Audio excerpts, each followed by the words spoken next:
นิกกี้ไป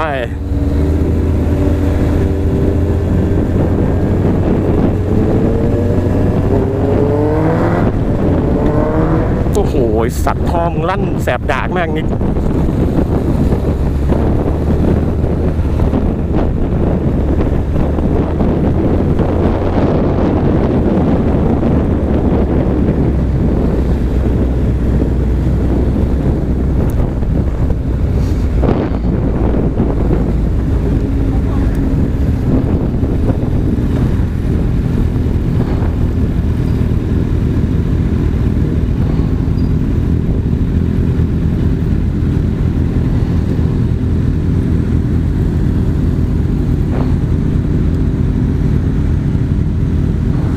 ถึงโรงแรมแล้วนะครับ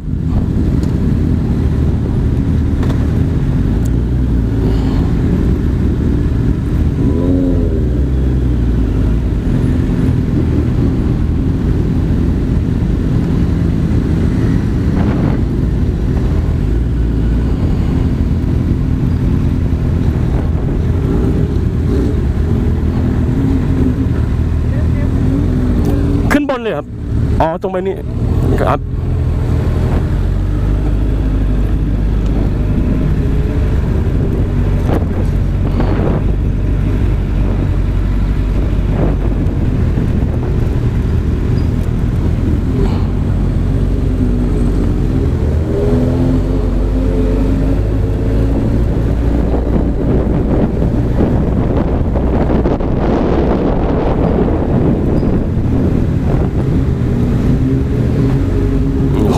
มาลั่นในนี้มึงรถดังแน่นอนมึง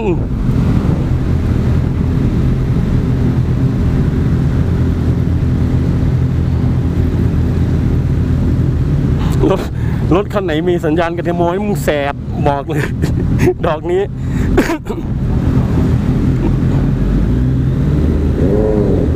โอ้โหนิกเสียงรถมึงนี่กูยอมจริง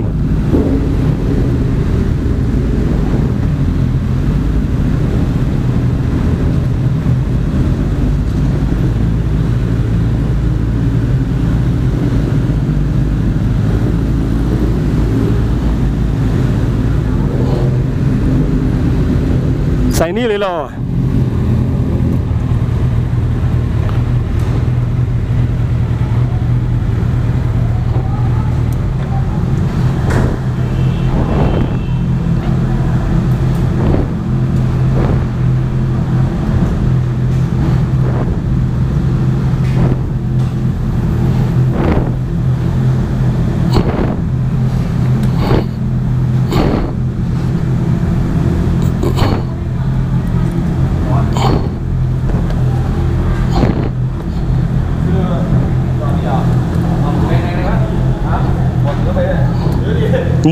หมวกถือสิครับ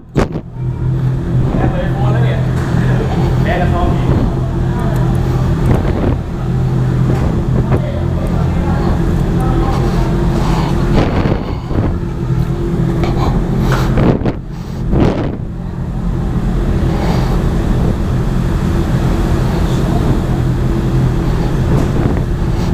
น้ำไม่เหนื่อยร้อน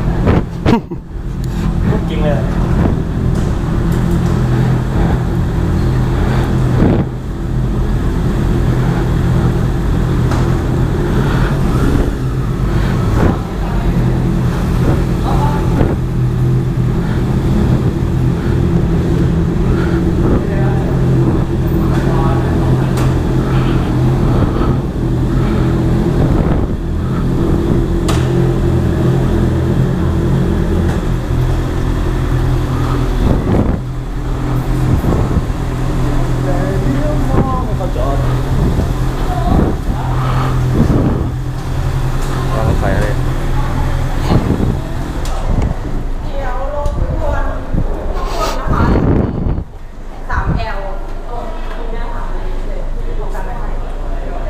ต้องเราขึ้นไปหมดเหรอใช่ค่ะตรงนี้เลยค่ะไม่ตอนแรกมันเป็น2 แอลมันไม่ได้บอกเผื่อเราขึ้นไปจอดข้างบนอีกแล้วเรายิ่งเสียล่างเหรอช่วงห้องห้างเลยเรา เสียงรถพวกมึงนี่โคตรแสบดากเลยโอ้ขี่ตามนี่มึงป้องปังป้องปังกู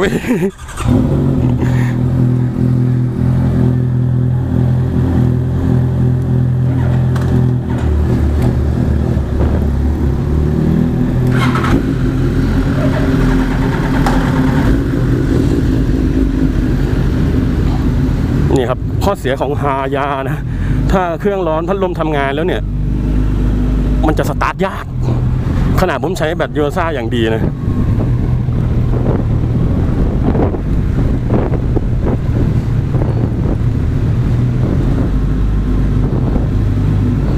ตัวนี้แหละตัว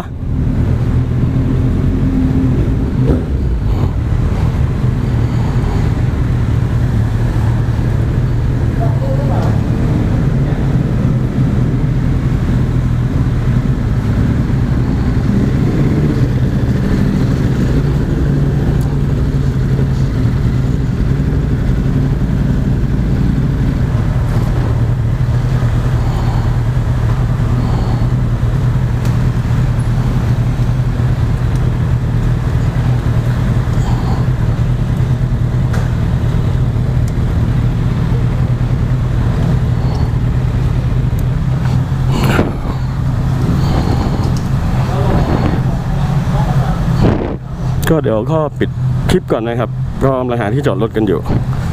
ฝากกดไลค์กด Subscribe ด้วยนะขอบคุณครับ